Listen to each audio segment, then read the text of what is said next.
whole fucking house was gonna flood. They would have witnessed that. That was their wet, literally, right?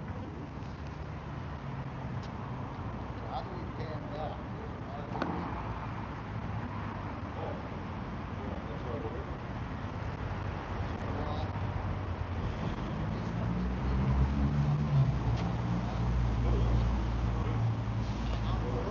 Testing, testing. Test. organize them, get stories. They thought it was gonna be a cakewalk.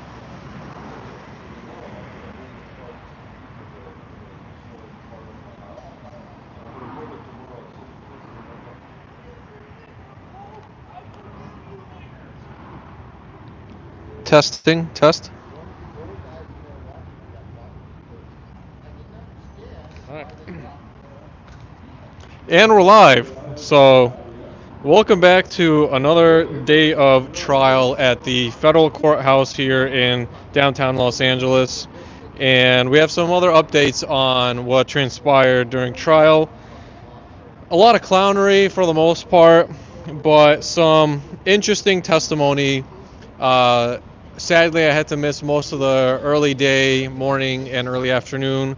I was at a couple of the council committee meetings instead, offering public comment. But with that said, uh, over at around 2:50, 3 o'clock, we had the special master for the county testifying, and it was ruled earlier in the day that Mayor Karen Bass would, in fact, not be testifying this week at all. So there's some suspicions as to why that is. And the biggest one is timing, the fact that this has gone on for quite so long, and that the fact of the matter is Bass and her testimony can be introduced into the court in any other fashion that's much more timely. And so I think predominantly a matter of time, as well as some other major moves in order to not only hold her accountable, but get her testimony as well as records that she has authored and or has had knowledge of that have contributed to much of the homelessness fraud. So that was probably the biggest news in all this. The rest really was primarily just clownish behavior on the part of the law firm, Gibson Dunning Crutch.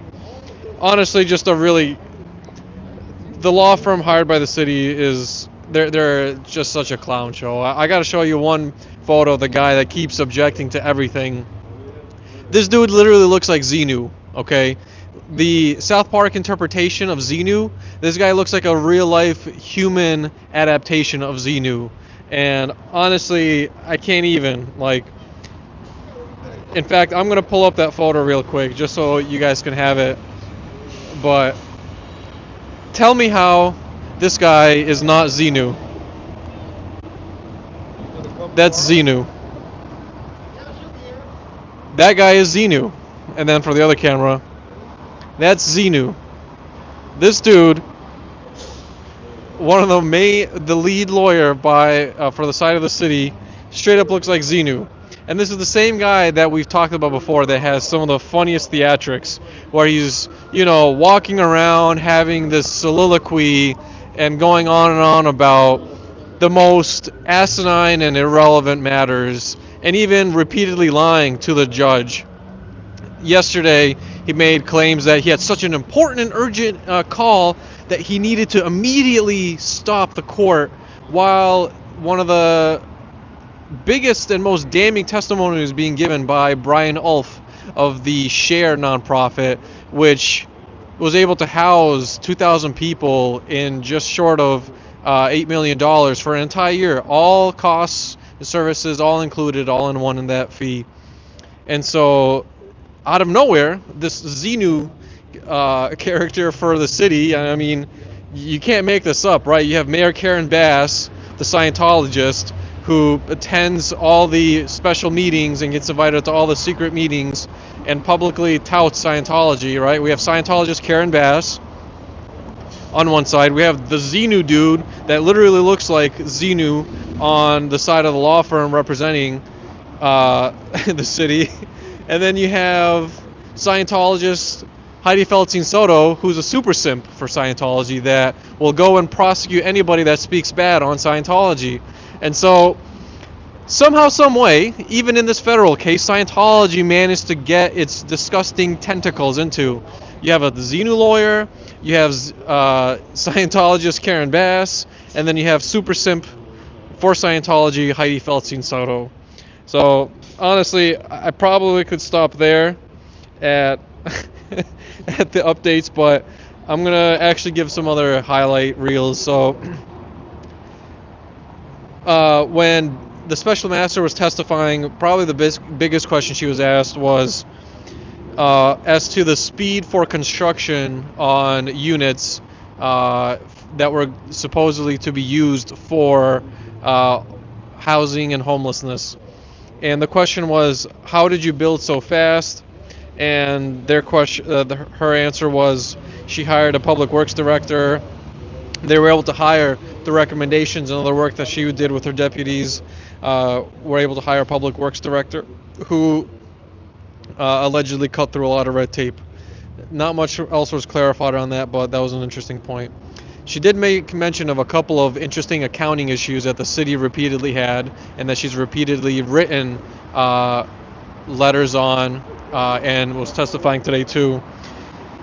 The biggest item she pointed out and testified to was the fact that the city has an utter lack of expenditures for each of their purchases in relation to goods and services as provided by their homelessness programs.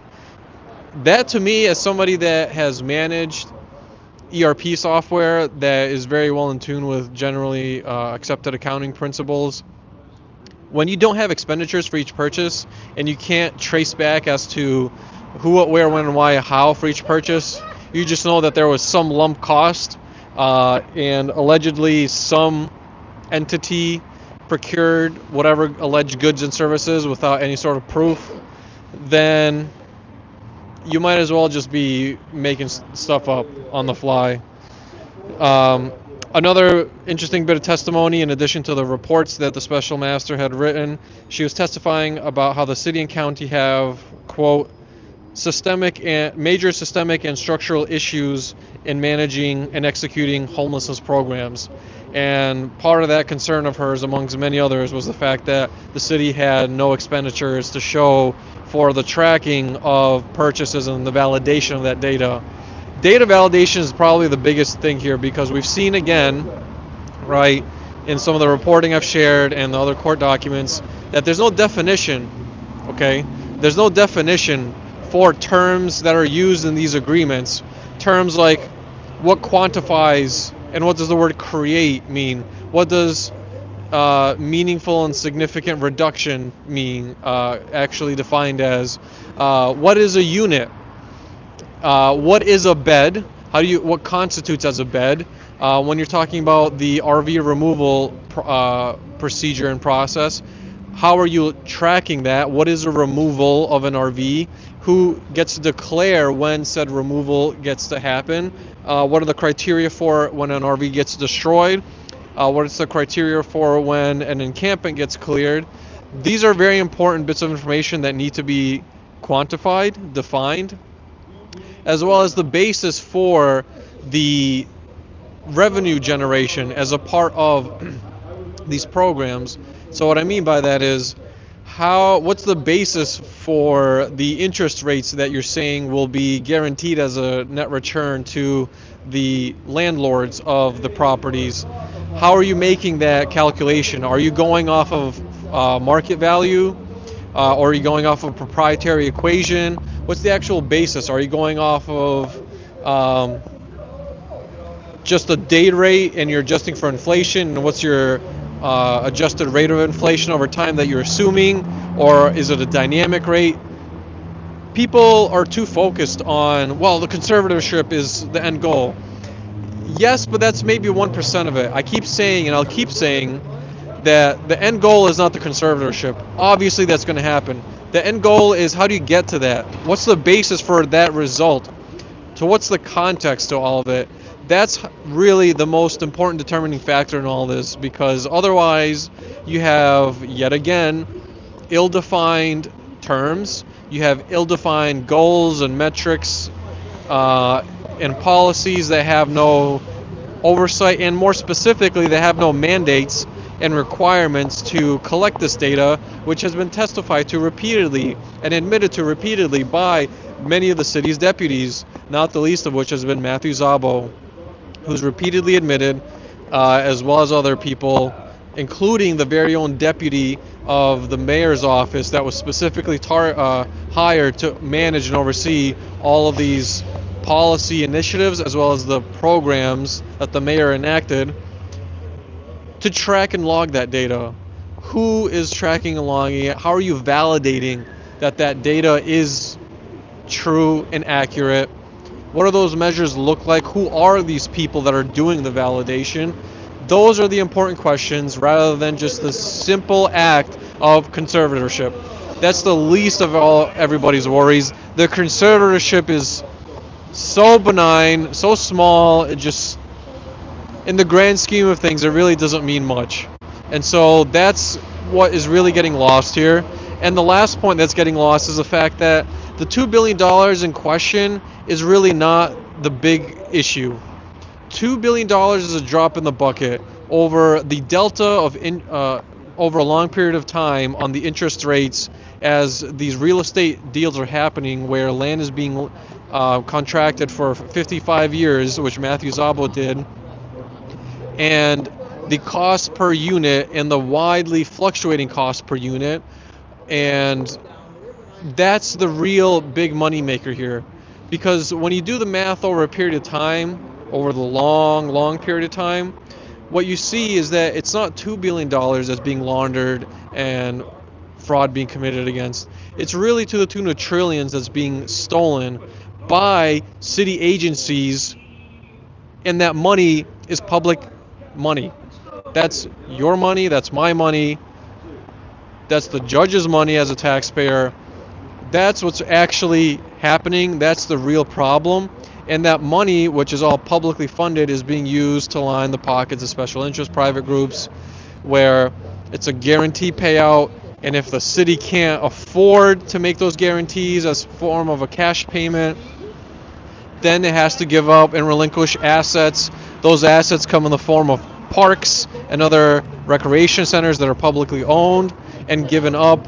It can be in the form of privatization, the privatization of utilities, whether it be telecommunications infrastructure, whether it be electrical infrastructure and so forth, that will then come into the control of a private entity. This is the problem. The people losing access to public oversight, and therefore leading to less transparency, and therefore leading to a higher propensity, a higher incentive to be able to get away with much more fraud, much more corruption. And the end goal of all this is really just a vicious cycle that ultimately destroys everything and everyone, except for a special interest private few. And that's really the biggest story here. And the epicenter, right? The epicenter of all this, the apex that's allowing, and that is doing so deliberately and has full knowledge, has actual full knowledge of all these wrongdoings, is of course, in LA particularly, the city attorney's office. As you can see, that giant building behind me. The city attorney and her deputies, as well as the city attorneys of past, the city attorneys of yesteryear, are the people counseling the city in all of these contract deals, meaning they have full knowledge of all the fraud. They are the ones also helping defend and counsel the city in these legal proceedings. And just because you have attorney-client privilege, it does not mean that attorney-client privilege extends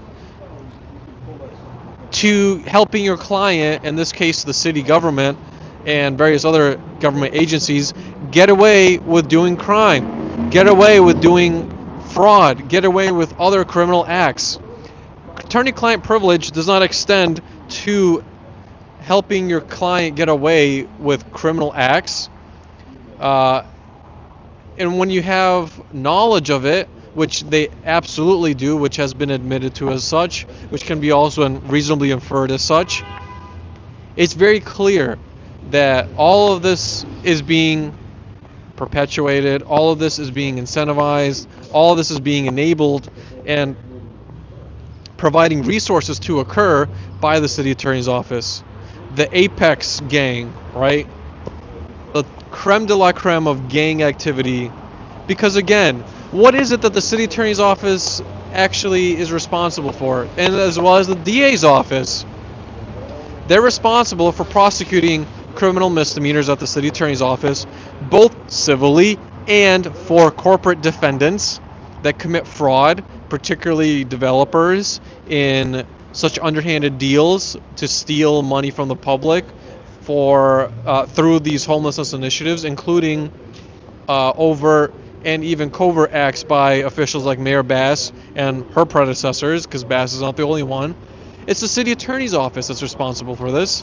And the DA's office also is legally required to, and has an ethical responsibility to prosecute these same officials. And they're not doing so at the criminal level. We have a civil action right now that's been brought forward by civilians, a coalition of private firms who have brought forward a suit. And whether or not it matters, it's important to understand that the interests of those private individuals that brought forward the civil suit federally against the city government, the reason why those guys started is because they were upset that their property values were going down as a result of all the fraud and the homelessness occurring in the area. And so they didn't want to see their property values go down. So their interest, right, the coalition that's come together to sue the city, their interest is not really into helping set the pretext and all the foundation for criminal prosecution. They just want their damn money back for all the investments they've made in the downtown area. That's really what their intent and interest is. The only agencies and bodies that can actually currently prosecute is the government. Okay? At the city level, it's the city attorney's office, and for felonies, it's the DA's office, and federally, it's the feds. And so that's an important thing to remember in all this. It's the years of patterns, not just the one-offs, but the years of looking away, of choosing deliberately not to prosecute, and having full knowledge of all this criminality that's going on. And that's who people like Heidi Feldstein-Soto are. And the rule and power that she exerts on her deputies, who willingly go along as sheep. And that's the real story here. That's the crux of all this. And in a memo, thanks to the Michelle McGinnis case, who again was one of the whistleblowers that tried outing Heidi for her corrupt behavior. She was a whistleblower for all of the selective and malicious prosecution that we've seen from City Attorney Heidi Feldstein-Soto. It's as a result of all that nonsense that she canned Michelle McGinnis, and as such, Michelle McGinnis filed a suit back in September of 2024 for a wrongful termination suit against the city. And the discovery and some of the proceedings that have occurred as a result of that case have shown that Heidi has stated repeatedly, quote, "We do not prosecute criminal corporate defendants." And that's a reference to not prosecuting developers for the fraud and racketeering, as well as corporate defenders also include city agencies and government agencies. We don't prosecute them for fraud. And the most interesting part, and other criminal acts, and the most interesting part about this is the fact that Heidi Feldstein-Soto herself is a banking lawyer. That's the industry she comes in, and has worked for to some capacity has had affiliations, as according to the Michelle McGinnis case, with the Arthur Andersen accounting firm, which was used by the Enron Corporation at the peak of when they were committing wide-scale fraud. And now she's the presiding city attorney for Los Angeles. a city that has by far the most criminality going on by government officials, in addition to other forms of criminality, but by and large at the government level. And so none of this is a coincidence. None of this happened overnight. None of this, frankly, should be a shock to anybody. Like, of course, right? Of course, all of this aligns in such a fashion, and of course, they're prosecuting people that speak out against political allies of the city attorney, like those that criticize Scientology, like myself and others, Jay, Scott, Cam, and so forth. Like, of course, they're doing this, right? Of course. And so that's the real story here. The real perpetrators are, at the very least, at the apex is the city attorney's office that's helping all of this criminality go by the wayside and not be prosecuted. And so that's what I urge people to keep in mind. I'm going to keep talking about it because that is the most important thing. That's why all these symptomatic other issues like my prosecution and the prosecution of others, as well as the lack of prosecution by agents of Scientology and so on, has not happened. So that's the story. We've got our two returning characters on the side here. I'm going to see if they have anything to say or add about the case. The last thing I wanted to mention is the I forget her name, but she's got sort of black blonde hair, skinny woman from the Gibson Dunn and Crutch law firm hired by the city.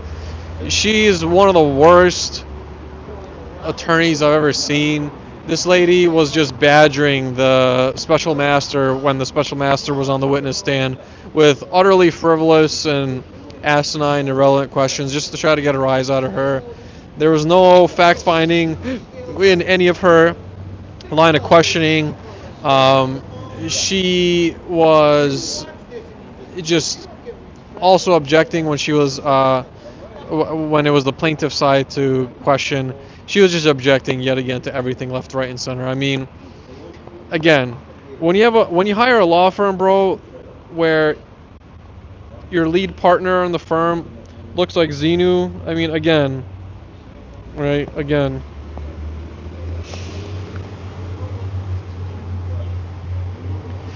When your law firm has this dude, when you got Xenu on your team, bro, I'm just gonna see.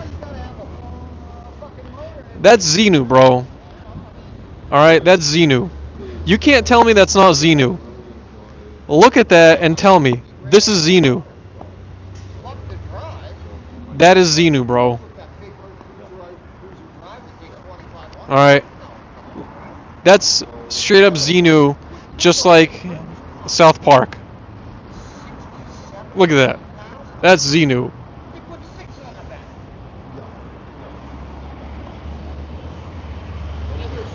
So, I mean, this is the kind of shenanigans that are going on in there. It's frankly hilarious because they look so stupid to the judge. They're lying to the judge. They, it's literally a clown show in there. I mean, this is who the city is burning taxpayer dollars on, while they're still committing fraud. I mean, you can't make this. You just can't make this up. Like,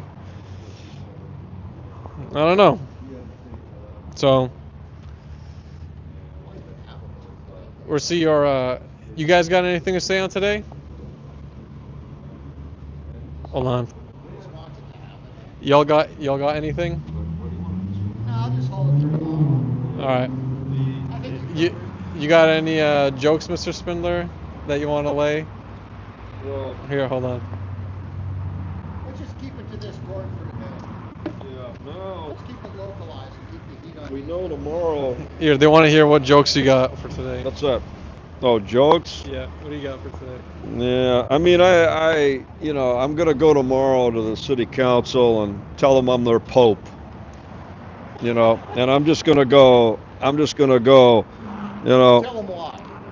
Well, somebody sabotaged something at my house last night, and I nearly lost my eye. these bastards have surrogates that will do this. So if something mysteriously blows up in your backyard, a sprinkler head, a sprinkler controller, if some wiring accidentally gets loose, if you smell a gas smell all of a sudden, check your cameras. You'll usually see a little 4'8" midget, and they have on the back of their neck tattooed City Hall asshole, okay? Because they have these little developer douchebags, they have these nonprofit douchebags, and so they send them over to your house or your car to fuck with you, you know what I mean? And so they've been doing this for 20 years with me. So I'm just going to go tomorrow. I'm going to show the latest damage. And I'm going to say, I am your Pope. I forgive you. You're going to prison. You're going to prison. You're going to prison. I forgive you. You're going to prison. I forgive you. You know, because City Hall is finished. They're fucking done. And they stole our money. $906 billion deficit, but $2 billion is stolen. If you find half of it, we got a balanced budget. What if you found all of it? We'd have a surplus. So these people, these bastards, these cockroaches in that building, sit in those 15 chairs and they fall asleep a lot of times, or they just don't pay attention to the meeting. Every vote is automatically yes. But today, Nithya Raman Noodle, who we call Noodle, Noodle, Noodle, Noodle, Noodle. Listen to what this little bitch said today at the meeting. If you watch the city council meeting, this little cunt, who's the chair of the Homeless and Housing Committee, right? She said today on the air, and Marquise Sleazy Harris Dawson, our council president, nearly had a fucking, he nearly had a stroke. You could just see it. She goes, I pressed my button to vote no, and it doesn't work.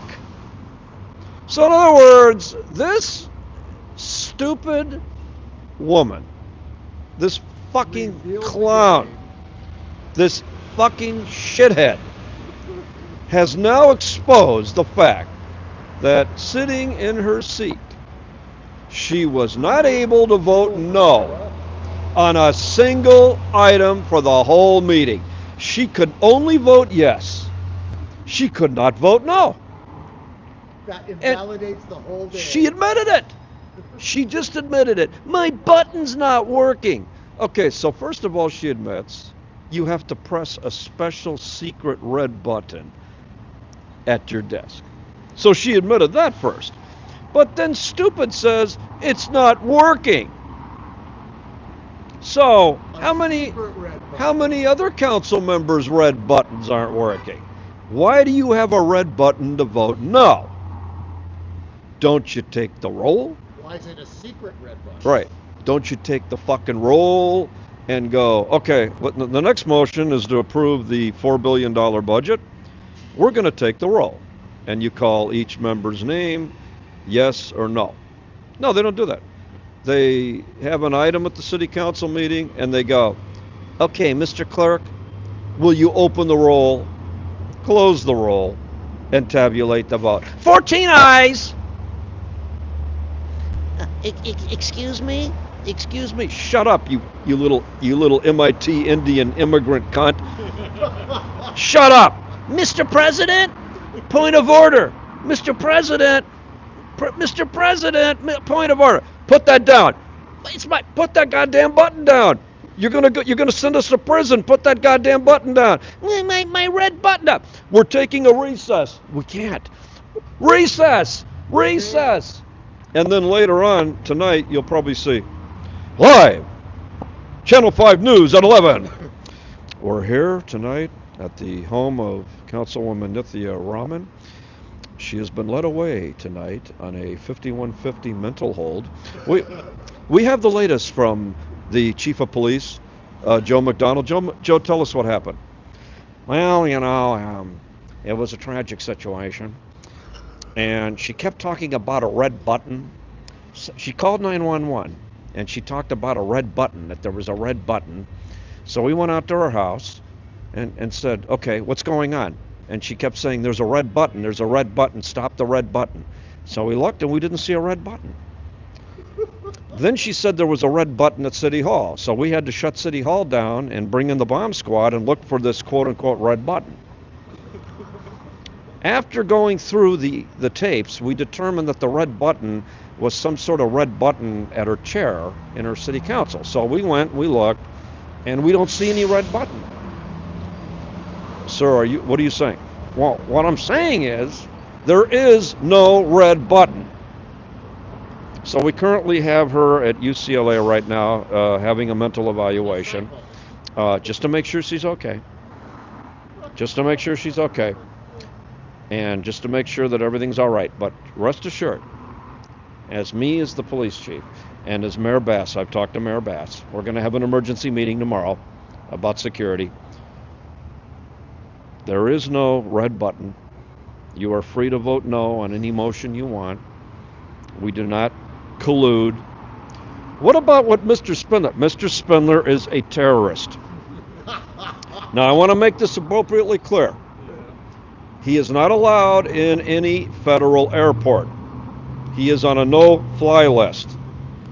We do not allow him in the building. We do not allow him outside the building. He stands at the garage at night when people are leaving work, and he's taking pictures of the VINs off of their cars. What? That's right.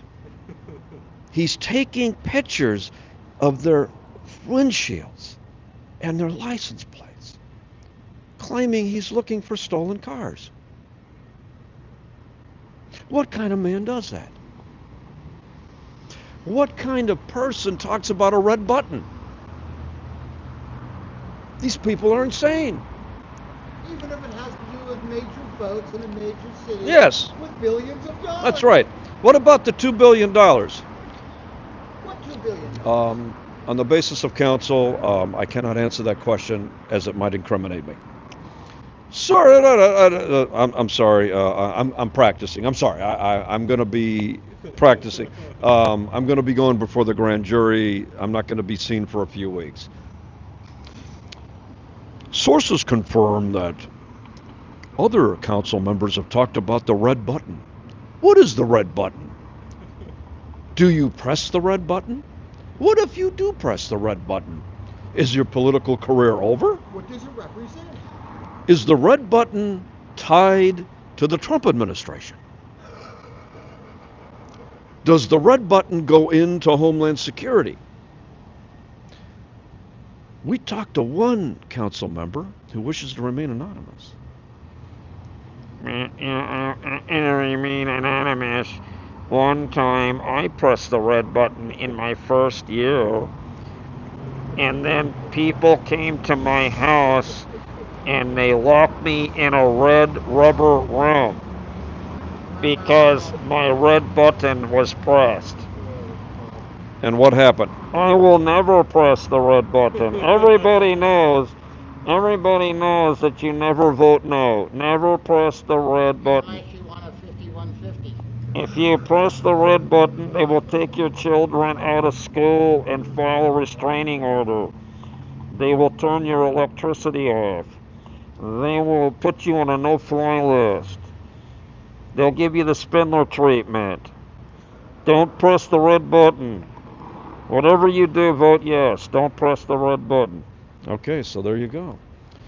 And we're going to find out about this red button tomorrow. We're going to send our journalists tomorrow to look at the voting station. Oh, I just have an email. No reporters will be allowed behind the velvet red rope. If you attempt, as a member of the media, to cross the red velvet rope, you will be immediately arrested by the Los Angeles Police Department. So what is this red velvet rope, and what does it have to do with the red button? There's a connection. And lately they've been lighting up City Hall with red lights. Red, white, and blue. In fact, there's one right now, a red light, with red and blue flags. So the red button, we will go into what the red button is and what started this red button. When did this red button come about? Now we go to our other anonymous witness. One day, I was cleaning underneath one of the chairs, cleaning peanuts and all kinds of chewed food underneath one of the council office's chairs. And I saw a red button. So, to be just curious, I pressed the red button. What time was this? Oh, it was around midnight. I pressed the red button. And then what happened? After my shift, I went to my bus stop to wait for my bus, and a SWAT team came. And the SWAT team put me in the back of a van and drove me down to Mexico.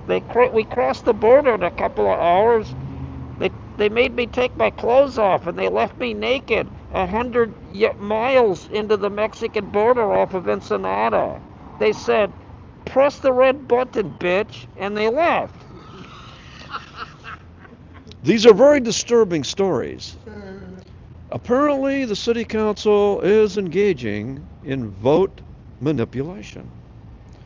When you come in and you check in, every vote is a yes vote. Even if you leave the room. Even like Mr. Nazarian the other day went all the way into the hallway, up to the escalator, and came back down. He was still voting yes. Mr. Nazarian. And that's my representative? Yes. Let's ask Mr. Nazarian. Did you vote when you were outside the council chambers? I don't know. Look, it's not like the way it looks, okay? I can't be two places at once. I had to use the facilities. Excuse me? I had to use the facilities. What do you mean? The bathroom. And I don't want to use the bathroom behind the council office because Eunices Hernandez used it. And let's just say there was a pungent odor. So I wanted to use my bathroom on the 4th floor. So I just went out real fast and I did my business. What do you mean? I took a shit, okay? We're going to replay that. I took a beep. And when I beep, I pressed the beep, the red beep, and a beep. And I went back to my beep. And then that beep, Spindler, beep, duck, beep. And then he went back. And I see him in the hallway. And he says, "You're voting." This guy runs out in the hallway and tells me I'm voting. He tells me I'm voting. So I ran as fast as I could, and then he ran in, and he takes a picture. Luckily, Marquise, thank God, he took down everything off the screen so they couldn't prove that I wasn't in my chair and not really voting. Now, I want to be clear. Thank God they covered my tracks. I mean, I've done this all the time. You think I'm going to listen to all of this shit at these meetings? Beep. You think that I'm going to listen to these presentations? I'm on my phone, busy with my developer friends. I don't have time to listen to the public. I don't have time to read motions. They do it for me. My lobbyists tell me how to vote. They say vote yes, vote yes, vote yes. So that's what I do. I show up and I vote yes and I leave, okay? What's the big fucking deal? You think anything's going to change? You think your vote matters? Doesn't matter. All we need is $500,000 and they decide who sits in the chair. After Curran Price gets indicted, we already have his replacement. We've already figured out who's going to be his replacement. And who is that? Well, we're going to take and dig up Maxine Waters and put her in there. We brought her skeleton the other day to introduce her to the whole concept. So you mean, this is breaking, Maxine Waters is going to become a councilwoman? Yeah. No, they did a Biden with her. Yeah. She's a clone. Right. We cloned her. You understand? We cloned her. Now she's barely able to walk. It on Biden, and All now right. they're getting it down to the local level. We asked her the 3 questions. 1, do you know where you are? She said, maybe. Okay. Secondly, do you know how to vote automatically? Yeah, the chair votes for me. Okay. And then number 3, do you want to make $300,000 the easy way or the hard way? The easy way. And she's in. So we've already got a replacement. We know those black schmucks down there. Okay, that's it. All right, the interview. I'm sorry, we lost the tape. Do we have the tape? Oh, no. We're going to look for the tape. We had the rest of the tape, but unfortunately, we've lost the rest of that interview tape. And thank God for that, because I'm afraid Mr. Nazarian was about to say something about African Americans. I'm glad we lost that tape. I'm glad we lost. Aren't you? I'm glad. Yeah, I'm glad we lost that tape. All right, now let's talk about the special meeting tomorrow with Karen Bass. We're going to improve security. Yeah. So, how are we going to improve security? Well, we're going to assign 100 police officers at every temple. Then, after I do that, then I'm going to have them pay for a free trip to Israel like Ghana did for me. And then I'm going to leave the city on a free junket. And I'll leave Marquise in charge. So when the next fire happens, I'll be out of the country again so I can get reelected. Because every time there's a fucking fire, I leave. Every time there's something wrong, I deflect. And I have all my media people going along with me all the way. See, that's the way it works. So there's going to be an emergency meeting. Not a special meeting, an emergency meeting. Now, I've been looking on the city council's website, and I don't see nothing about an emergency meeting schedule. You know, I want to go to this emergency meeting. What is the emergency? And the emergency meeting is something happened in Colorado. And you know what they say? Yeah. What happens in Colorado happens in LA. Okay? I bet the people at City Hall can't even name the fucking capital of fucking Colorado. I don't think if you put a map, they would show you on what coast that fucking state is, okay? It's like, where's Colorado, Mr. Nazarian? It's next to New Jersey. All right. And what's the capital of Colorado? Colorado City. And what happened? There was a terror attack? Yes, this Jewish man, Mohammed Solomon, went ahead and tried to put a fire on these Jewish people. It was a makeshift flamethrower. Yeah, that's what it was. Do you have any video of that? Nope. Holocaust survivors got it. Yeah. So you got a guy, like, speaking of that fucking thing, I got some dipshit called me about it. You do immigration before? You know, and I says, yeah. What do you think about illegal aliens? And I says, what illegal alien? Well, the guy was here and he violated his visa. And I says, really? Yeah. And I says, really, schmuck? How did he violate his visa? He come in the country legally on a 6-month visa. Before the visa expired, he filed for political asylum as a refugee from Egypt. Once you file for a refugee status, you immediately have temporary legal status. And then he got a work permit and a social security number. Sounds like he was here legally to me. Sounds like he was known to the government to me. And then I told this stupid shit, I says, ask Homeland Security this question. Before he got his work permit, did he have to take a full FBI background check? The answer is yes. So ours lovely, competent government knew about Mr. Mohammed And all the time. Knew about his social media, all the times that he goes, Allah Akbar, free Palestine, free Gaza. Okay? So our government goes, "Huh, fuck him. Is he a threat? He's an air hole. Fuck him." It's always the quiet ones you got to watch.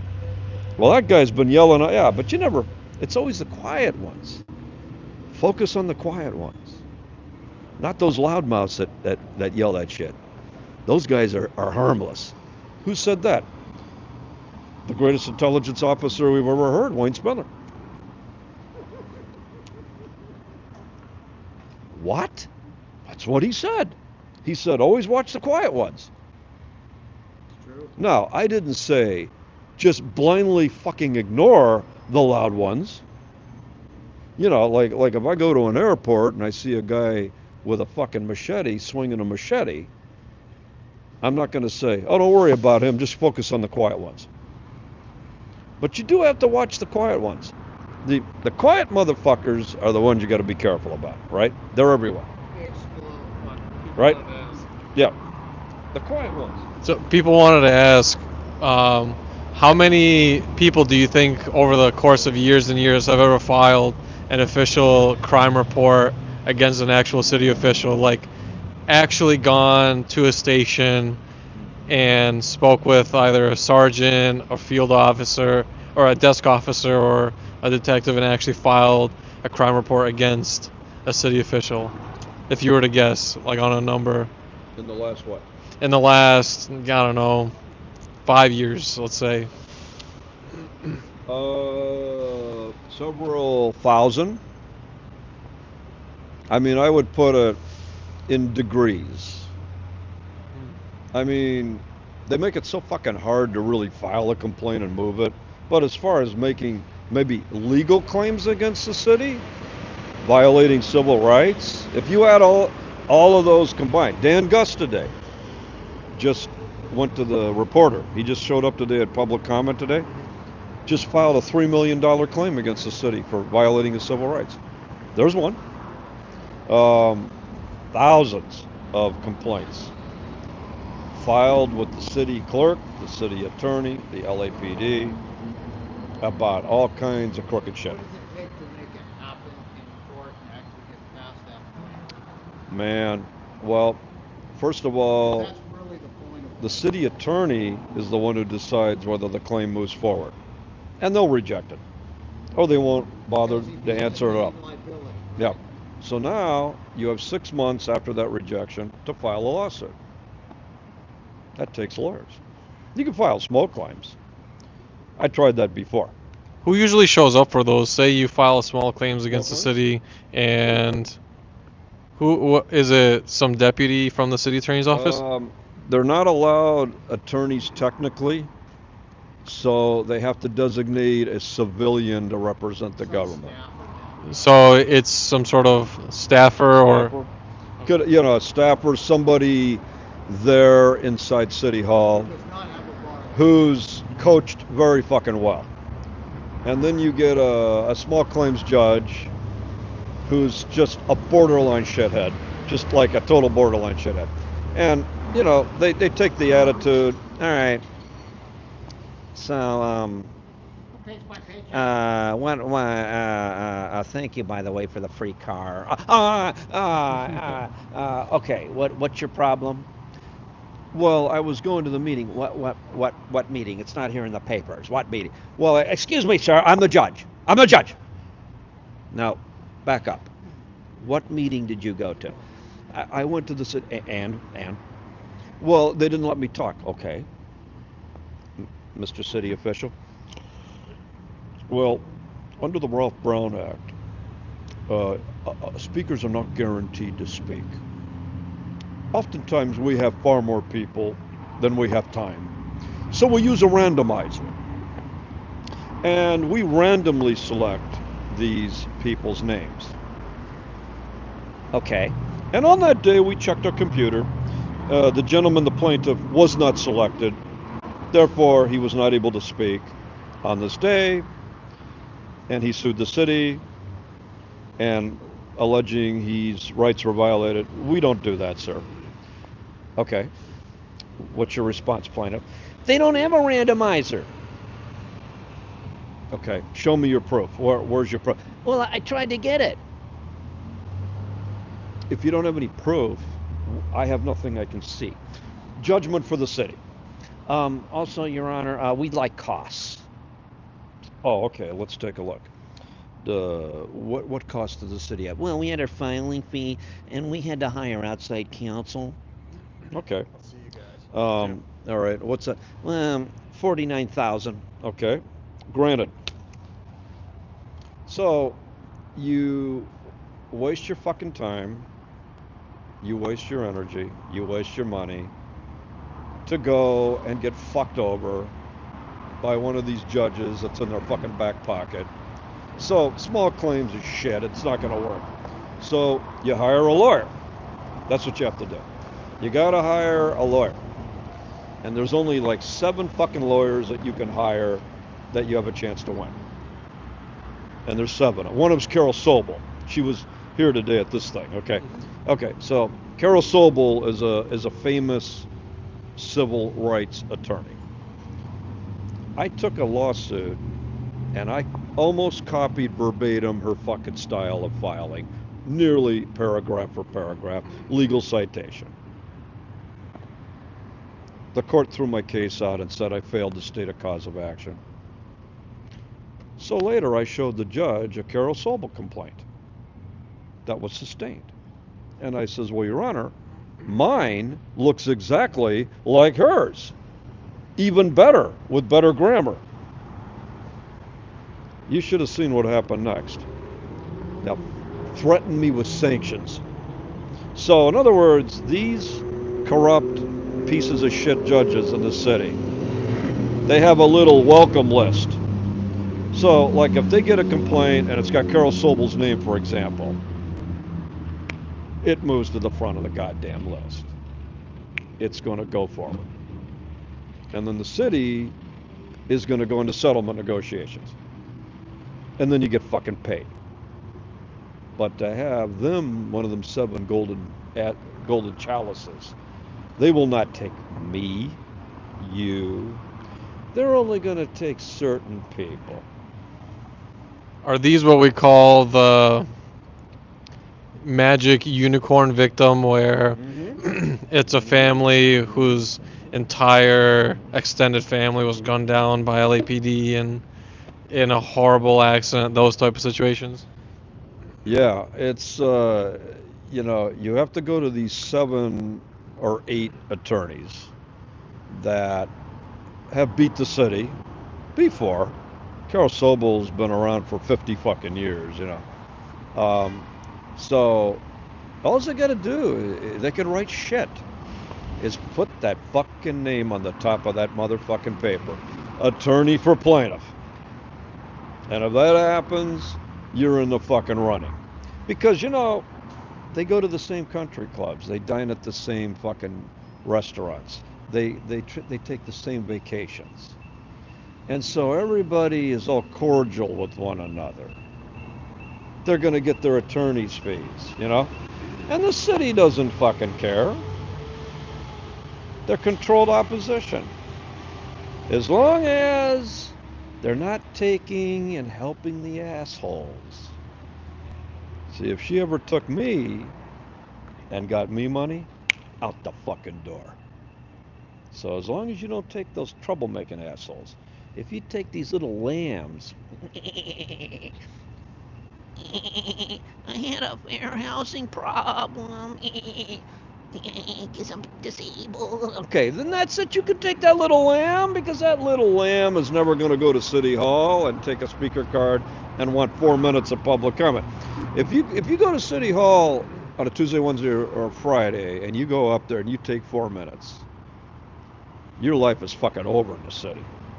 You ain't going to get shit. You're not going to get city services. You're not going to get anything on your complaints. They're going to keep shitting on you and shitting on you and shitting on you and shitting on you and shitting on you. Now, the exceptions are some of the people you see, the heroes, like some of these fucking people from these nonprofits, that's shell game. Those cocksuckers are there. They're getting their money on the fucking side. And one of them opened their fucking mouth to me and said, "Hey, fuck you." And I says, "You know what? Why don't you register? You're an unregistered lobbyist." Under the fucking rug. That motherfucker dove. That's the same guy that keeps showing up to the Housing and Homelessness Committee. That's a tall dude, right? Every meeting. Tall guy. You'll see nothing a ramen noodle, okay? Noodle. Okay. Here's the way she treats me. Okay, come up. All right, start his clock. All right, you're not coming up to the podium fast enough. Just start his clock. That's me. This cocksucker. Oh, hello, Adam.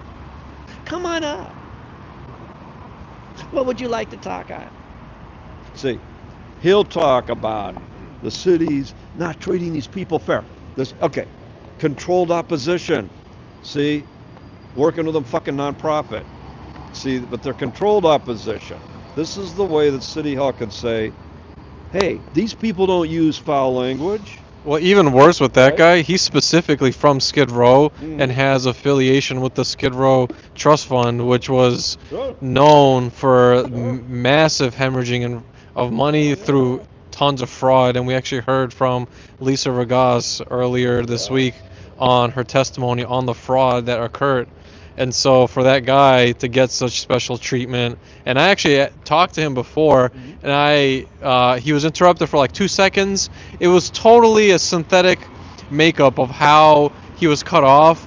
It was, in my eyes, 100% orchestrated. And when I went up to him afterwards to say, hey, you need to do a cure and correct, and here's what that is, he told me to go fuck myself too. So I know that for sure that guy has been around, because I've seen him for the year that I've been coming here. So he's not new, and it makes sense. He used to go to a lot of police commission meetings.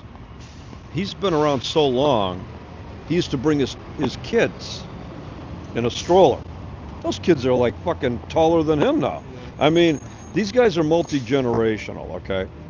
And what it is, you'll see another guy that's here, that's going to these hearings, you'll see him with the beard, okay? That guy about 6-7 years ago needed housing. He'd come in here and have a fucking meltdown. I got a fucking housing. I can't get my bathroom. I can't fix my toilet. Okay, that's the way he started. Then one day, he changed. He started having a tie and a shirt. He came with a tie and a shirt one day. Thank you, Miss City Councilman. Things are better now. See, that's right. What happened? They gave him a fucking apartment. Paid for, bought, right? Because City Hall has all this free shit. Free tickets to the Lakers, the Super Bowl, the Oscars, the Grammys, free apartments.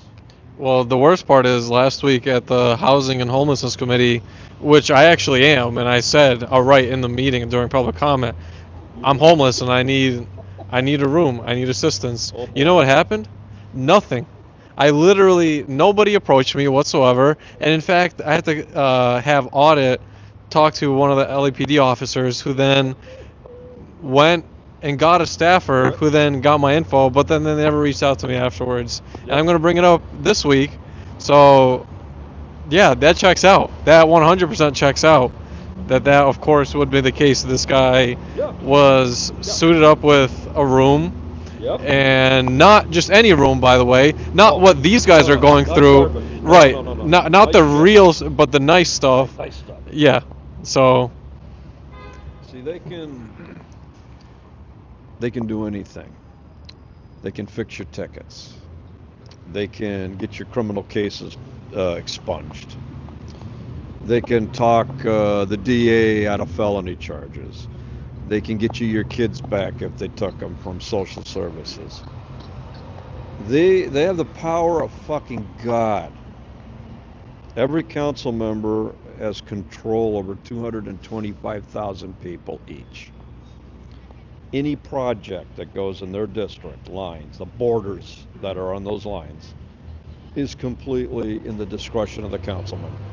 Council member don't want it, it ain't fucking going. You could have 14 members that want it.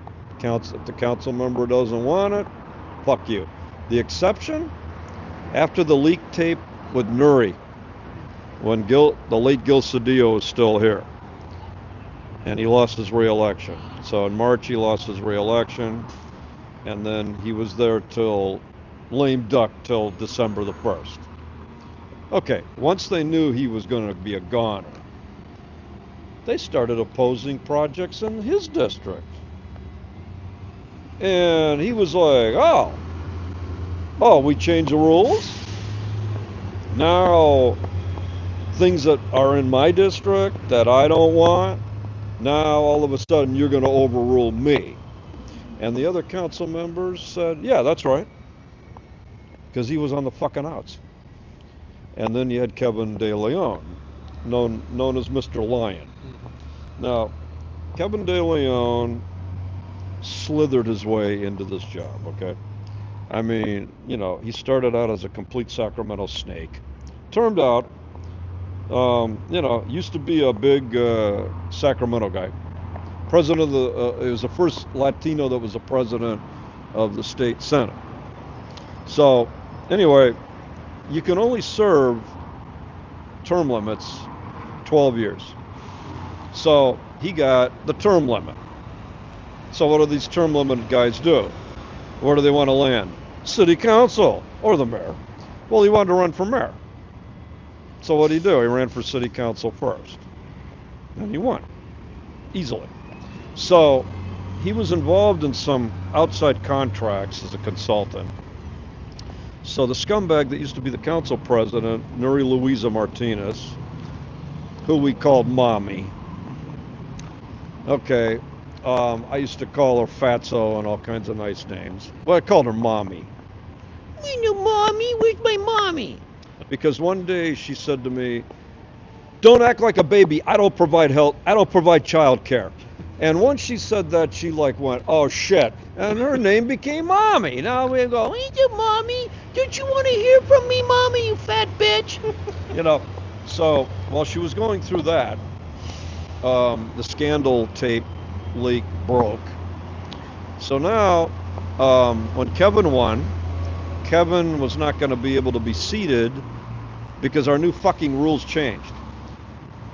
March used to be the primary, May was the runoff, and you took your seat July 1st.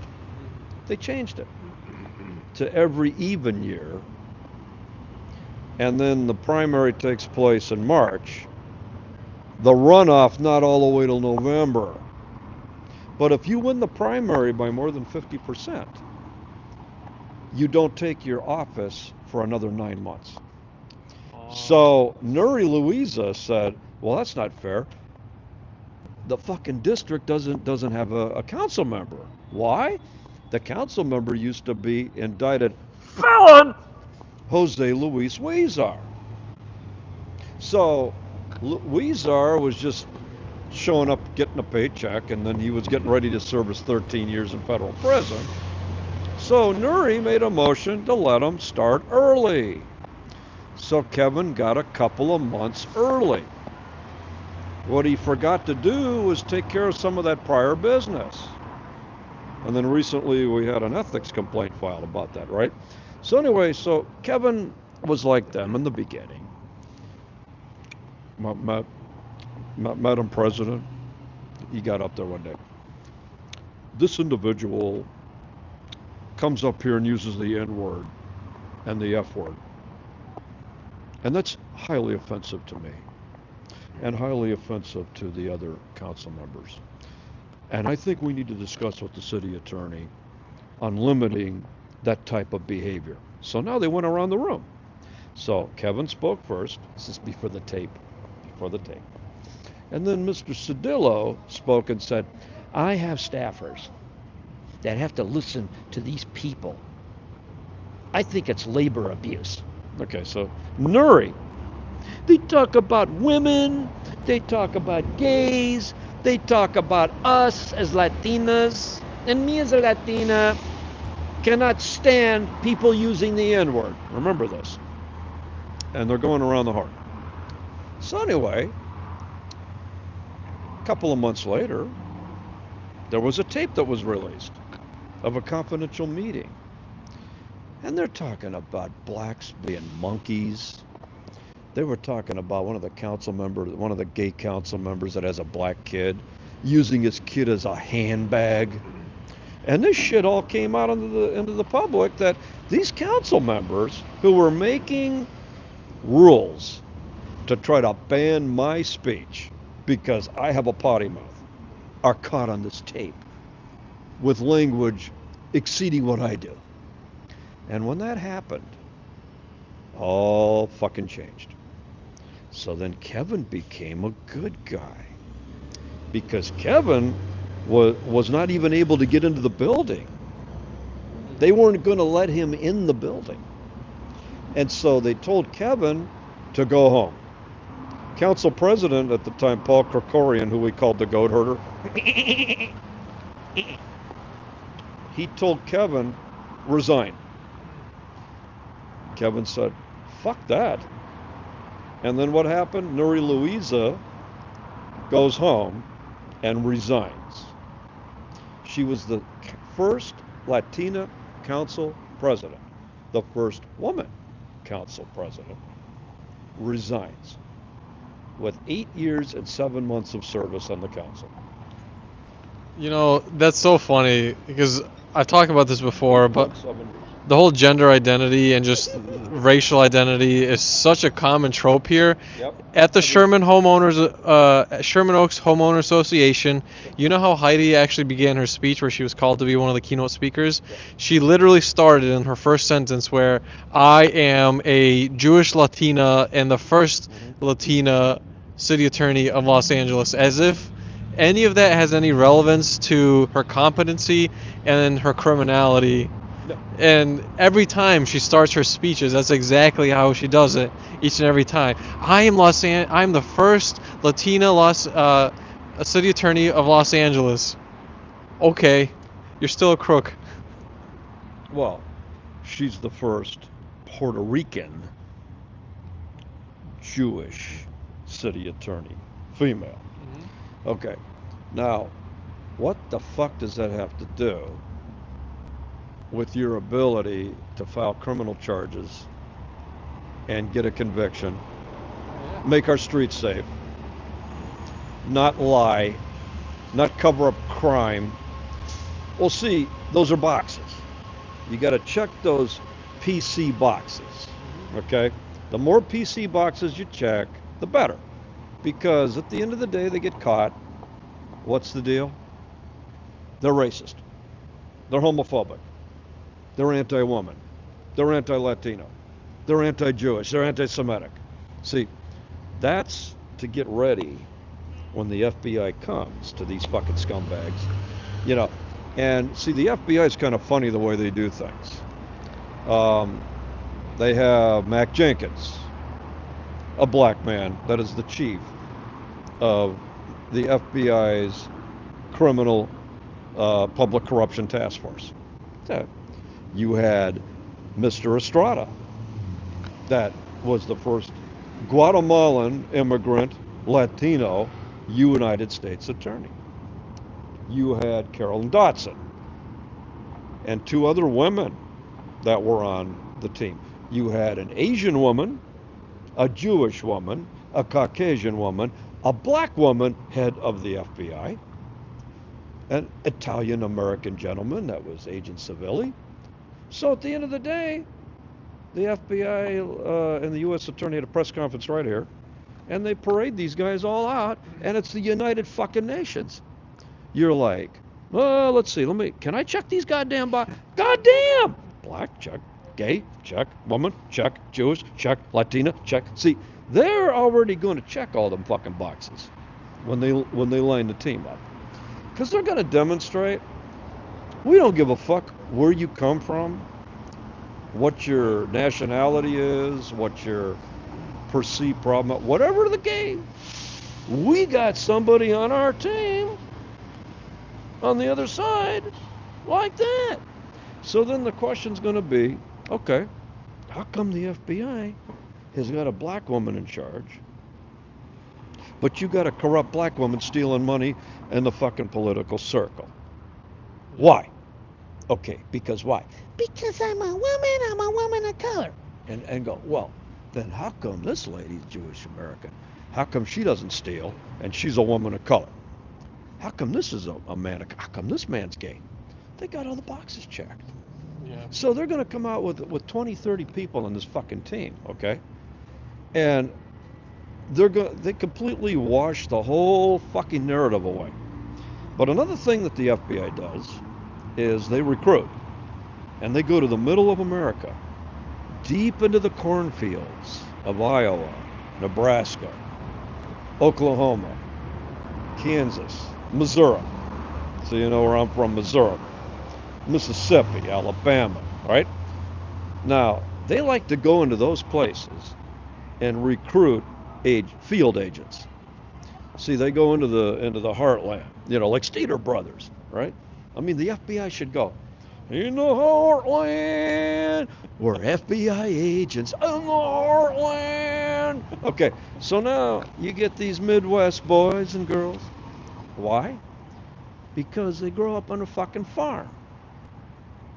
Now, you grow up on a fucking farm, right? What the fuck do you know? You know about chickens, you know about cows, you know about going to church on Sundays. Your ma and your pa have been married since they were 16. They've been fucking dating, right? So you get all these little country boys and girls, and then they apply to go to college. So here comes the feds. Cigarette. Hey, let me talk to you. You want to talk to me, sir? Whoa, shit! Pardon me for using that word, sir. No, that's okay. I want to talk to you. Oh, yes, sir. That would be an honor, sir. You got good manners, kid. What are you studying? Criminal justice. What do you want to be? I want to be a sheriff. Is that right? How come? Well, when I was growing up, I watched reruns of Adam 12 and all the police shows, and my grandfather used to be a police officer. Yeah? What does your father do? My father's a farmer, sir. Can you see? You can mold and shape a fucking guy like that, right? So that's what they do. And they send their ass to the academy. Now, they transfer them here. Now they bring them here to do the work, groundwork. So now they walk into City Hall.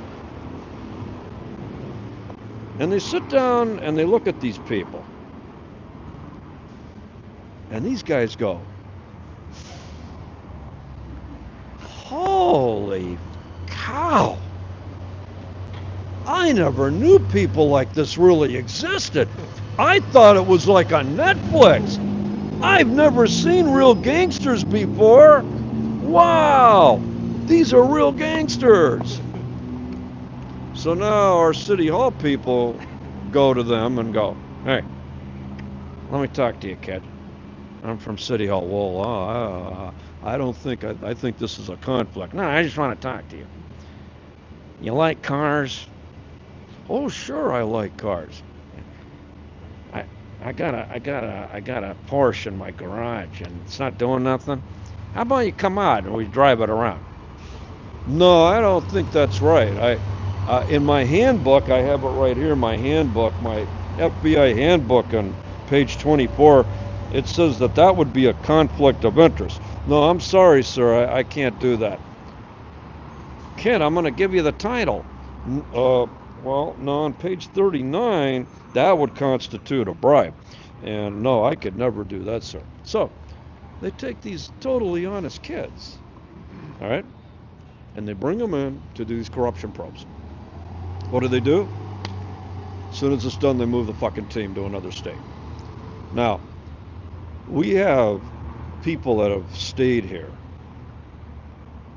Because anybody that stays in LA, I don't care how fucking good they are, within a few years they get rotted from the inside out. Just rotted. Because this place is rotten. Just look at it. Look at how rotten it is. Look how quiet it is now. See, what's happening now? Why is it so quiet? All right? Well, see, everybody, it's very busy in the daytime.